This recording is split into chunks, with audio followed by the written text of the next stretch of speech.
വിശുദ്ധ ലൂക്കാ എഴുതിയ സുവിശേഷം അധ്യായം 10 25 മുതൽ 37 ഉൾപ്പെടെയുള്ള വാക്യങ്ങൾ.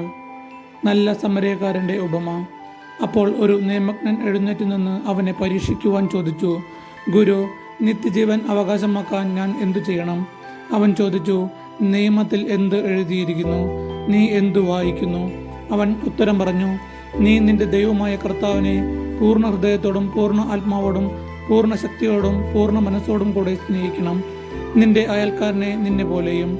അവൻ പ്രതിവചിച്ചു, നീ ശരിയായി തന്നെ ഉത്തരം പറഞ്ഞു. ഇതനുസരിച്ചു പ്രവർത്തിക്കുക, നീ ജീവിക്കും. എന്നാൽ അവൻ തന്നെ സാധൂകരിക്കാൻ ആഗ്രഹിച്ച് യേശുവിനോട് ചോദിച്ചു, ആരാണ് എൻ്റെ അയൽക്കാരൻ? യേശു പറഞ്ഞു, ഒരുവൻ ജെറുസലേമിൽ നിന്ന് ജെറീക്കോയിലേക്ക് പോവുകയായിരുന്നു. അവൻ കവർച്ചക്കാരുടെ കയ്യിൽപ്പെട്ടു. അവർ അവൻ്റെ വസ്ത്രങ്ങൾ ഉരിഞ്ഞെടുത്ത് അവനെ പ്രഹരിച്ച് അർദ്ധപ്രാണനാക്കിയിട്ട് പോയി കളഞ്ഞു. ഒരു പുരോഹിതൻ ആ വഴിയെ വന്നു. അവനെ കണ്ട് മറുവശത്തുകൂടെ കടന്നുപോയി.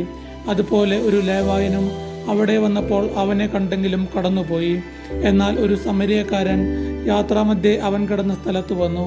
അവനെ കണ്ട് മനസ്സലിഞ്ഞ് അടുത്തു ചെന്ന് എണ്ണയും വീഞ്ഞും ഒഴിച്ച് അവൻ്റെ മുറിവുകൾ വെച്ച് കെട്ടി തൻ്റെ കഴുതയുടെ പുറത്ത് കയറ്റി ഒരു സത്രത്തിൽ കൊണ്ടുചെന്ന് പരിചരിച്ചു. അടുത്ത ദിവസം അവൻ സത്രം സൂക്ഷിപ്പുകാരൻ്റെ കയ്യിൽ 2 ദനാറ കൊടുത്തിട്ട് പറഞ്ഞു, ഇവൻ്റെ കാര്യം നോക്കിക്കൊള്ളണം. കൂടുതലായി എന്തെങ്കിലും ചെലവാകുന്നെങ്കിൽ ഞാൻ തിരിച്ചു വരുമ്പോൾ തന്നുകൊള്ളാം. കവർച്ചക്കാരുടെ കയ്യിൽപ്പെട്ട ആ മനുഷ്യനെ ഈ മൂവരിൽ ആരാണ് അയൽക്കാരനായി വർത്തിച്ചത്? അവനോട് കരുണ കാണിച്ചവൻ എന്ന് ആ നിയമജ്ഞൻ പറഞ്ഞു. യേശു പറഞ്ഞു, നീയും പോയി അതുപോലെ ചെയ്യുക.